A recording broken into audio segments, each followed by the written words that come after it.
we have a similar tradition that we've forgotten, which is the Purva Paksha tradition, where I could be a Vedantin and I'm going to study Buddhism. That doesn't mean I think it's the same. In fact, I'm making it different. I'm going to argue. I'm going to study it so that I can debate.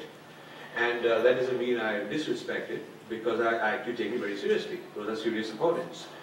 Or I'm a Buddhist and I'm going to debate the Vedantin, or I'm a Mimamsa, or I'm even within Vedanta, different schools. So the whole idea of sharpening who I am, my position as a Vedantin, was based on debating those who were not. So in fact, I looked at one of the training courses, one of the training methodologies for a Buddhist monk was, you do your meditation, you do your rituals, you study your tradition, and then you have to spend a certain number of hours every day in the debating court. And you have to be a member of the Hindu team, a Vedantin team, and while being a Buddhist, to learn how they would debate, how would they answer this question, and things of that sort. So this, I think that what Francis has demonstrated is a Christian Siddhanta view of the Hindu in a very authentic way. What would a Christian think of the Hindu? What are its qualities and so on? A Purva Paksha from the Christian point of view. And I feel that Hindus need the equivalent of the Jesuit college, which I just learned has 20,000 Jesuits in the world. Now that, imagine, we don't have, we have maybe 500 professors in JNU, and maybe all of Delhi University, if you looked at the humanities, would have maybe just a few thousand professors. Imagine there is no Shankaracharya, there is no, if you look at Chinmaya Mission, which is a large one, they have maybe 300 Swamis, 500 Swamis, something like that. Just imagine the staggering number of intellectual capital, scholars of highest quality, acharyas, theologians, who are exceedingly well educated, exceedingly well trained, who run dozens of colleges of their own all over the world, maybe a few hundred, I think in US 30 colleges, who have their own journals, who have their own television. So while we have produced super gurus in large numbers, we have not produced a kind of an academic setting with tens of thousands of acharyas being produced at the PhD level, and who spend like 35 years like he has spent, saying, look, I'm very proud Swami Narayan, or I'm a very proud whatever Sampradaya, and from my Sampradaya's point of view, I am an expert who can go and give a very, very detailed critique and very, very detailed analysis to this religion or that religion. In fact, I can give a discourse on Shiites to the Shiite people in such a way that they'll actually applaud me, because I've done such a good job. That is the mark of a good Purva Paksha. So I applaud that he has achieved, and the Jesuit college, which is almost 500 years old, has achieved that. Here is a tradition which is a very, very serious tradition. I mean, they have a lot of depth, a lot of learning, so we better have people who are qualified to talk to them.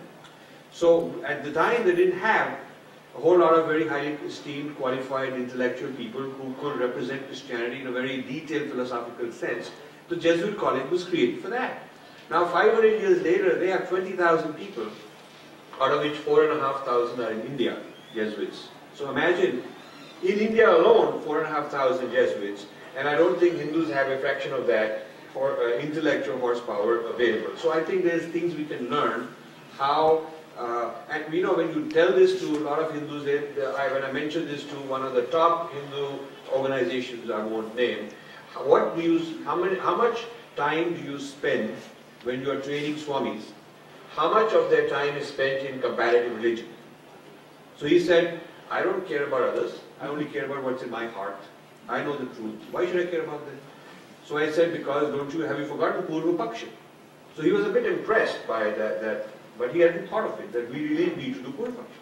But then he started saying, oh, we teach them about Buddhism, and we teach them about Jainism, and we teach them about Mimamsa. So the Purva Paksha, other, in classical times, is not the relevant one today. In the classical times, when you learned Vedanta, the other who was there at your doorstep was the Buddhist, that was the competitor, or the Jain, or the Mimamsa, or somebody else. So the Purva Paksha, other, today has to be the Western.